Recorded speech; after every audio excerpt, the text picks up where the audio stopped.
Welcome, Rover. A pleasure to see you again.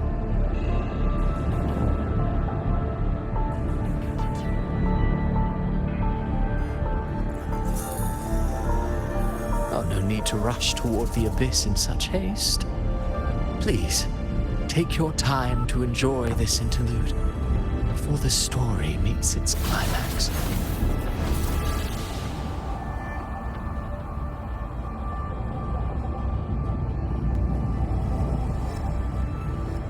Did Ovidius's story stir sorrow and anger in your heart? By now, you must have realized that Renacita's fate was forged by the Sentinel. With that truth exposed, have you ever suspected that humanity's fate could also be the design of a higher being? A girl born into a land ravaged by war. Tell me, why was she fated to stand against the divine and endure a second suffering? And that one born of Sonoro itself, designed to serve as the core of a hollow system? Who scripts such destinies? Who appoints such suffering? If fate cannot grant equal grace to all, if it cannot offer each soul a just and rightful end,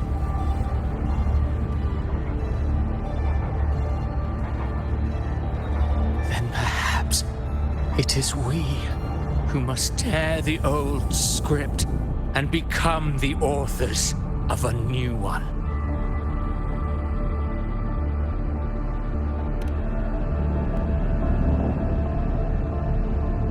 No matter how noble your reason may sound, the crimes you've committed in Renacita are far too great to ever be forgiven. Oh, I care little for my own fate. I am but a small footnote in this grand repertoire. One day, my role too will end. And if that finale serves to bring the curtain down with perfection and grandeur, I'll gladly add it to the script. However, my moment on stage is yet to come. The spotlight now belongs to the people of Renacita. You wrote Ovidius and all of Renacita into a tragedy, just to prove a point. You speak of divinities with disdain, but the moment you took up that quill, you became no different. I don't trust you, or the quill in your hands. Certainly. I do believe there is someone more worthy than I to wield it. We've invited you before, many times. Should you choose to accept, you would be the one to hold that quill.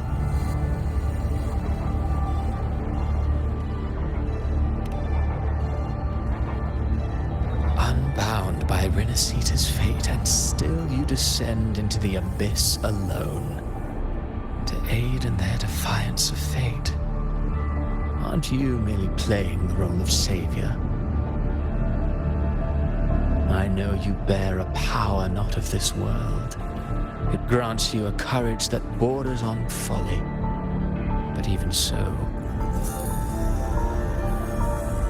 Overthrax's power lies dormant within Abby. A Threnodian's essence is one and the same. Should two such frequencies ever collide, Leviathan could use the dark tide to possess Abby, merge with Overthrax, and eventually complete its rebirth. I'm all right, Rover.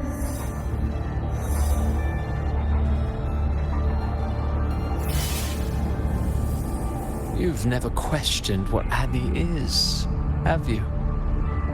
Never paused to wonder why it grows dizzy each time it absorbs the dark tide. You do already know what the dark tide really is. Perhaps once Abby merges with Leviathan, it will recall what it once was and find its true self. If that's the risk you're prepared to take, I suppose I can revise my script accordingly.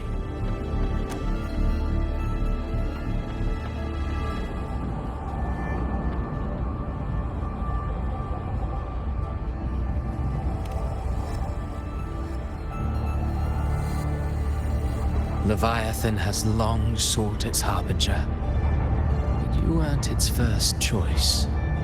That role was meant for Augusta, Septimon's current Ephor.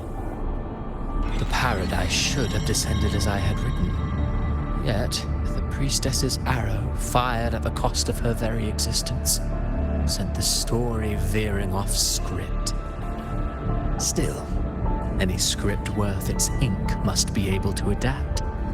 Just a few careful strokes and we found the perfect protagonist to bear the mantle of despair.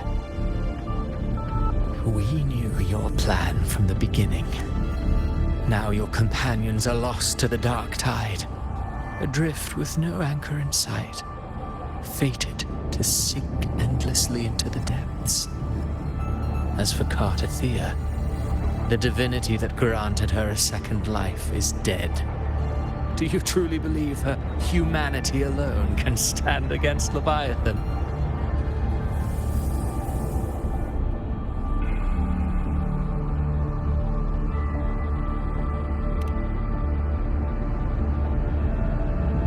Yes, hope amid hardship makes a finer tale than one of aimless doubt. The audience always favors stories steeped in distress, struggle, and ruin.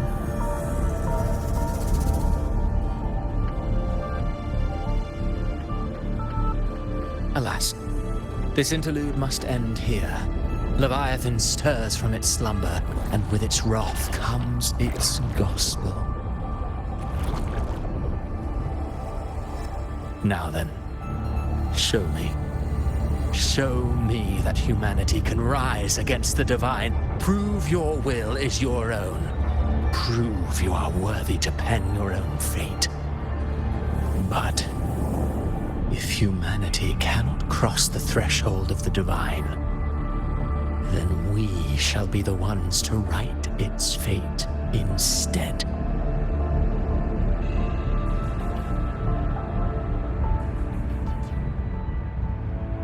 Life is but a walking shadow, a poor player that struts and frets their hour upon the stage. And then, in the blink of a moment, is heard no more. I believe in them, just as they believe in me. Of course, you've always been the protagonist of our play. But what if the one we speak of, the one meant to end Leviathan, is not you? What? So your true target is... The special scene between her and our grand architect must not be disturbed. But now take a brief rest. The stage is nearly set for your finale.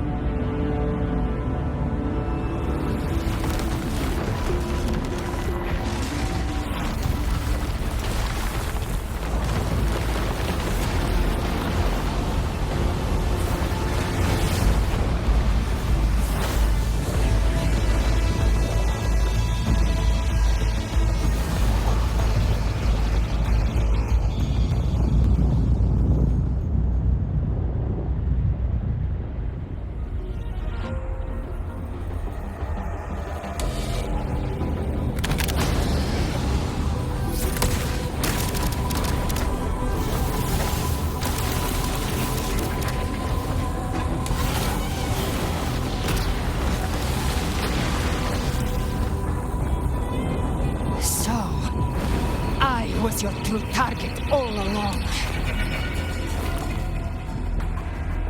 Indeed.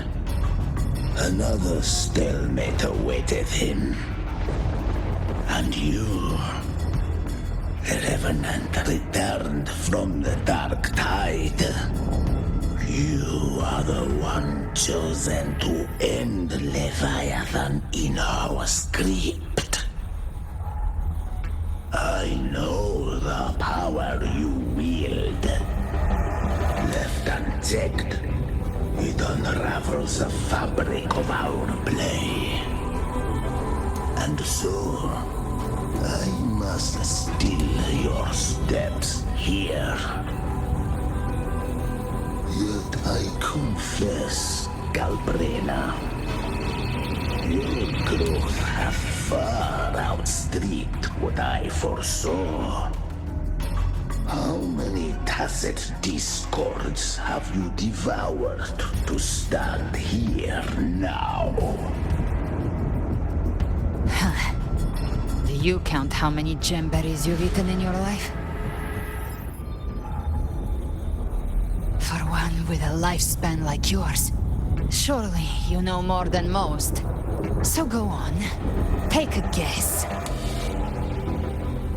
You risked all to save those who share no bond with you. To choose to protect is one thing, but to do so, wielding power not born of mankind, that you should never have done.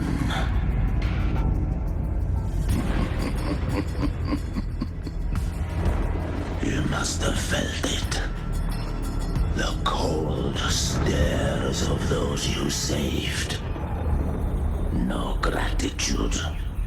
Only fear for that which they cannot understand. So what? I chose this path, and I'll follow it. Your frequency now intertwines with the tacit discords. The moment you crossed that threshold, the mortal world ceased to be your home. My offer still stands. Join the Fraxidus. You too have crossed the veil that parts life and death. Among us, you shall find haven and purpose. Ever since I got these wings, I found freedom in the open sky. I don't need a haven or titles to cage me. I am what I choose to be.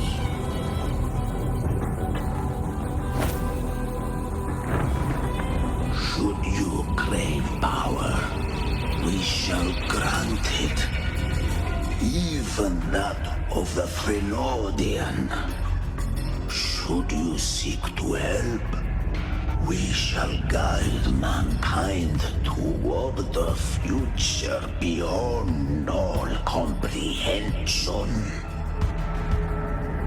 Sounds like something a hypocrite would say.